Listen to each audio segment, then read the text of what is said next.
No, you're pretty much in the dark, but that's okay. The main thing is I need to see these letters. I can hear you. So Rabbi Shmuel Bistritsky, and it was translated from Hebrew.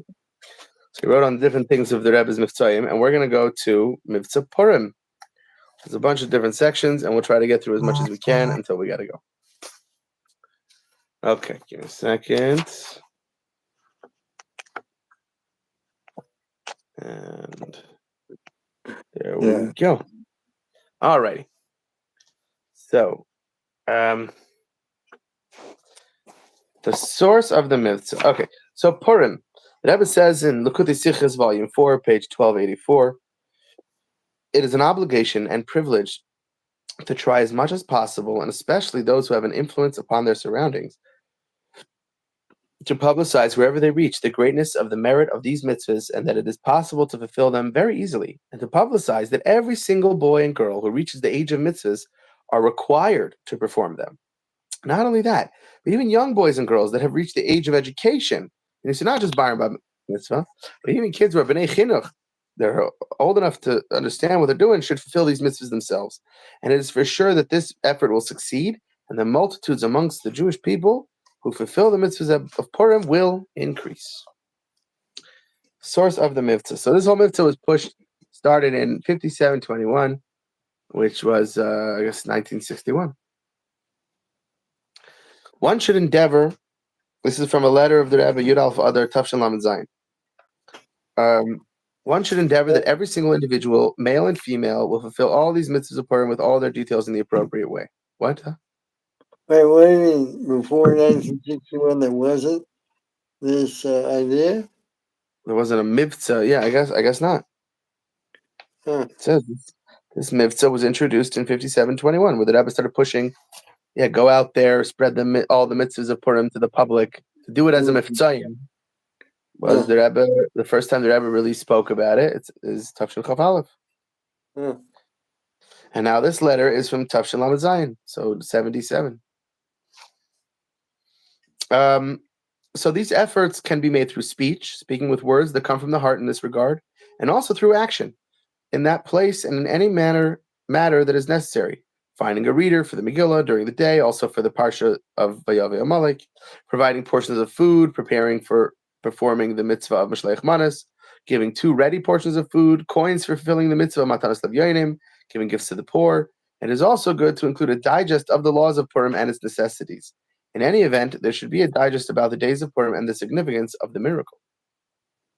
Furthermore, and this is what's most important, there's no reading in retrospect, as it is not only a story about events and publicizing the miracle that happened in the distant past, but it is a part of our Torah, which is also from the word Hayrah, instruction, that is eternal, in every place and at all times, and for every man and woman. The general principle is both now and then. The guardian of Israel neither slumbers nor sleeps. King is the king of the universe. And what is stated in the Megillah, and they rested from their enemies, for the fear of the Jews fell upon them, will be fulfilled. Very apropos to today's day and age. And for the Jews who were in all the states of the king of the universe, near and far, at that time, for a spirit of foolishness entered within them, and they committed a transgression, may Hashem have mercy. There will be light and happiness, joy and honor.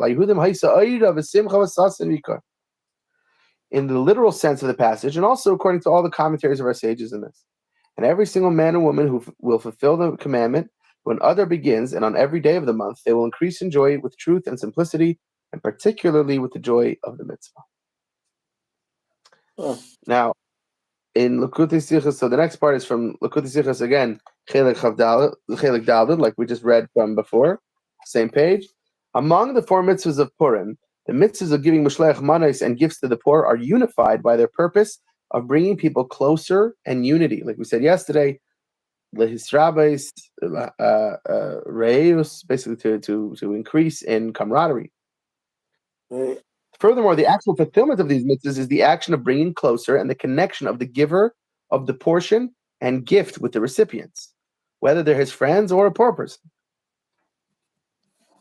So these 2 mitzvahs of Mishleach Manos and Matanas Lavyonim are the main purpose of Purim, inasmuch as the reason for the decree was the transgression of idol worship, which is the opposite of faith in one God by one people.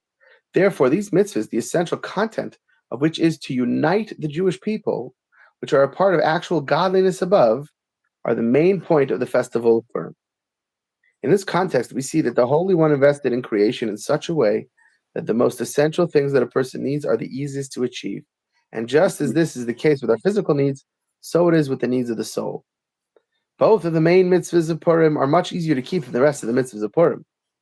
Shalach manas, matas of Yenim, give a guy a little cash, give a guy a cookie and a carrot. That's pretty easy. However, even though it is very easy to keep these mitzvahs from their own point of view, nonetheless, it is for this very reason that the evil inclination, EI, not AI, it's very close, employs various tricks to stop people from fulfilling them. And with regard to young people, boys or girls, there is great neglect. And I'd like to give a little shout out. Cheers to Clyde Frog commenting. Cheers, dudes. L'chaim. So yeah, therefore, it is an obligation and a privilege to make the most effort, and especially those who have an effect upon their surroundings, to publicize in every place that they get the greatness of the merit of these mitzvahs, and that it is possible to fulfill them very easily. We should publicize that every single boy and girl who reaches the age of mitzvahs are required to perform them. And like we said before, even young boys and girls that are also old enough for education should fulfill these mitzvahs. And it is for sure that this effort will succeed, and the multitudes amongst the Jewish people who fulfill the mitzvahs of Purim will increase. Okay, and then finally, from Look at the Hilchos, volume 11, page 322, may it be his will that the activities for Purim will be like the expression publicizing the miracle. Presume Nisa. With the greatest publicity and with the greatest number of senders of Mishleich Manas and givers of Matanas Levyanim in quantity and with even greater quality. And all of this should bring about that even the Holy One will publicly fulfill the mitzvahs of giving portions, each man to his fellow, and gifts to the poor. May the Holy One give gifts to the Jews who are in relation to the Holy One considered as poor. And so the mitzvahs of Mishleich Manas will be fulfilled by giving portions to the Jews who are called the beloved of the Holy One, and the connection of Geula to Geula will be fulfilled from the redemption of Purim to the future and current Ezrat Hashem redemption today. So now, do we have more time? Yeah. Okay. So now we'll get into the laws of Purim. And the first section is actually something that was a month ago, Purim Katan. That in a regular year, the 14th day of the month of Adar is Purim in open cities, and on the 15th day in cities that are surrounded by a wall in Yerushalayim, since the time of Yeshua. In a leap year, Purim in both open and walled cities is celebrated during Adar Sheni, second month of Adar, but also during Adar Rishon. There's a certain special law that relates to those days. The 14th day is Purim Katan. The 15th day is Shushan Purim Katan. On those days, we don't say Tachanan. We didn't say Tachanan. Also during the Mincha of Erev Purim Katan, Kiel Erchapayim, Lamnatzech, Tfilut David. All these things are not recited, and it is forbidden to lament and fast. We increase in eating a little during the meal on Purim Katan, and also on Shushan Purim Katan, it's good to increase in joy. Okay, and hopefully we all did that a month ago. Now, wearing Shabbos clothes for the Megillah reading. Shabbos clothes should be worn in the evening in honor of the Megillah reading. Siber Heitiv or Chayim. Okay. And this year, when it's Matzah Shabbos, it's pretty easy. Just leave your clothes on. Don't take off your clothes. Should be okay. The night of Purim, during Ma'ariv, the Al Hanisim paragraph is recited. After Shmoneh Esrei, the Shliach Tzibur says Kaddish Tiskabel, and the Megillah is read. After the Megillah reading, V'yata Kaddish, the whole Kaddish, and Aleinu are recited. On Matzah Shabbos, like this year, paragraph Yehi is added before V'yata Kaddish, and after Aleinu, Havdalah is made over a cup of wine. No Havdalah before Megillah. Do Havdalah after. It's what? Interesting, because here, I was wondering about that, because here, usually, we make Havdalah right after Mari at home. No. Sometimes I make Havdalah and I invite to Mari. But so I should wait till after Megillah. Okay. Yeah, I mean, in general, Seder Hadvarim, really, ideally, you should be davening Ma'ariv before you make Havdalah. In general.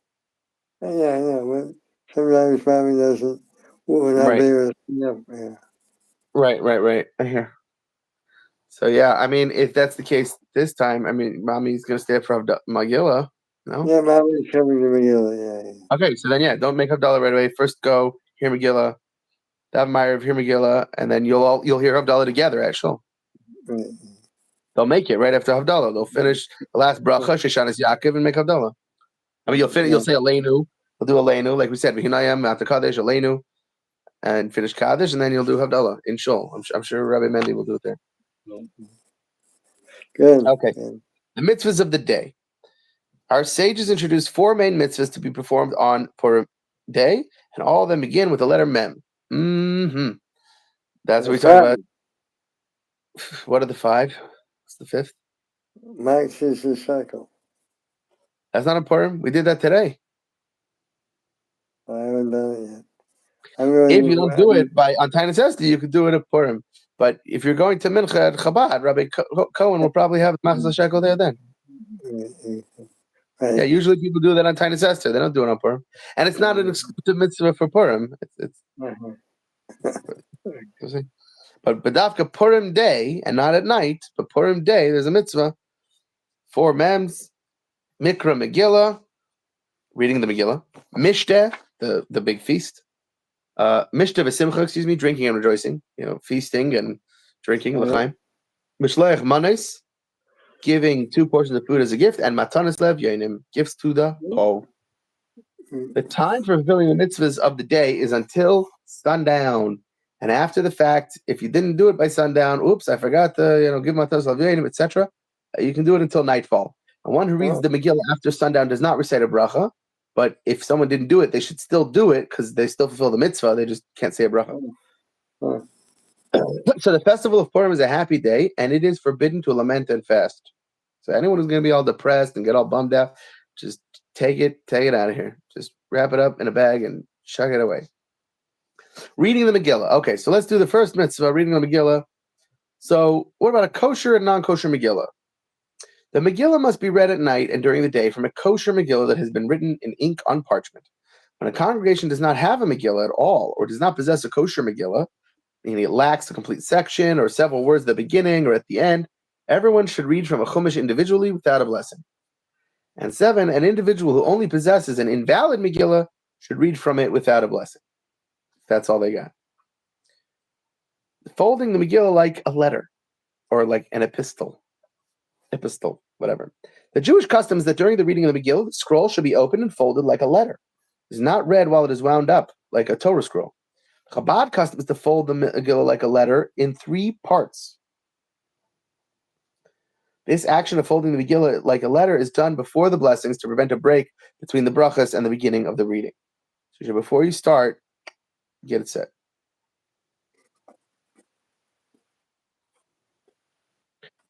The king at the top of the page. In the Megillah that was written by the Rebbe Marash, all the columns do not begin with the word Hamelech, the king.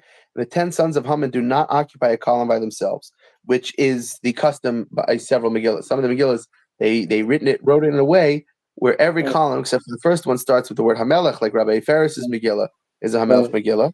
And the 10 sons of Haman are all in their own column. But the Rebbe Marash wrote a Megillah very beautifully. He was known to be an artist. And neither of those things were the case. As it says, Abraham and Hagim. The time of reading. The Megillah is read on the night of Purim, and it is read again on Purim day. The nighttime reading is not done before nightfall, even if one is suffering due to the fast. Don't jump the gun. You can't get ahead of ourselves. However, one can taste something small before the Megillah, such as a cup of coffee and similar, so that he can recover a little from the weakness of fasting. Now, the Megillah may be read all night until dawn, and also throughout the entire day from early sunrise until sundown. Now, but after the fact, if the Megillah is read before early sunrise, but after dawn, the person has discharged their obligation. In every city that was surrounded by a wall from the times of Yeshua ben Nun, such as Yerushalayim, the Megillah is read on the eve of the 15th of Adar and during the day, and not on the 14th of Adar. They only do it on the 15th. A resident of a city that is not surrounded by a wall, where the Megillah is read on the 14th of Adar, but he did not have a Megillah available on 14th of Adar, will read it on the 15th of Adar without a blessing, because the time for reading it has passed in most of the world. However, if he does not find a Megillah until after the 15th of Adar, he no longer has a mitzvah to read it at all, for as we are told, he cannot make it up later. The obligation to read the Megillah. Who's obligated to read it? Everyone.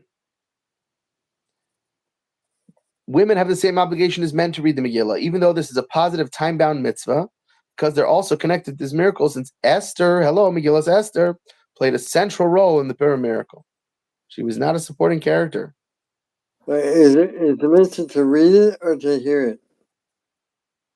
Everyone is obligated to read the Megillah, which is why what we do is we hear it. The person reads for us.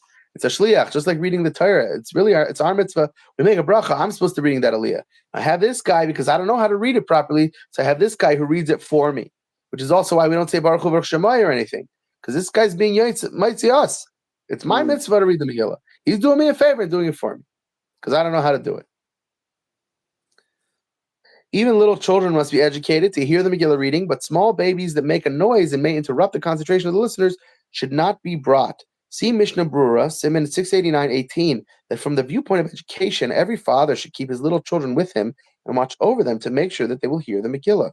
And when the reader reaches the mention of Haman the Agagite, the little one is allowed to smack Haman.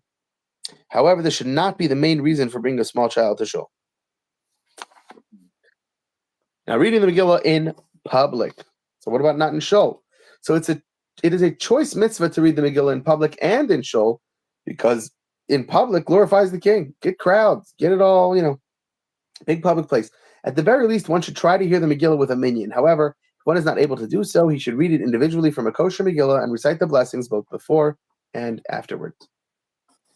Now, speaking of the brachas, the person who reads the Megillah recites 3 brachas before the reading and 1 afterwards. So 3 before, 1 after, again with this number 4, with the intention of discharging the obligation of the entire community. The listeners respond Amen with the intention of fulfilling the mitzvah, but they do not say Baruch Hu Baruch Shemai because this is an interruption to the bracha. Now, before the reading, he says the bracha is Baruch Atah Hashem Elokeinu melech haolam asher kitshanu v'tzeisiv v'tzivanu al mikra Megillah, who has sanctified us with his commandments and commanded us to read the Megillah. Then Sha'asa nisim l'avosinu b'yom ha'hem mizman hazeh, like we do in Chanukah, who has wrought miracles for our fathers in those days at this time. And finally, Shechianu v'kimanu v'yiganu l'zman hazeh, who has kept us alive, sustained us, and brought us to this time. And after reading the Megillah, we read the bracha Harav Es Rivenu, who has waged our conflict. This is followed by Sheishanas Yaakov, the rose of Yaakov, which is printed in Sidurim, and some people add additional paragraphs, though this is not the Chabad custom. This is in accordance with what our sages said in the Talmud, that a person is obligated to say Korstus Haman and blessed is Mordechai, and also that Charvaina should be remembered for the good.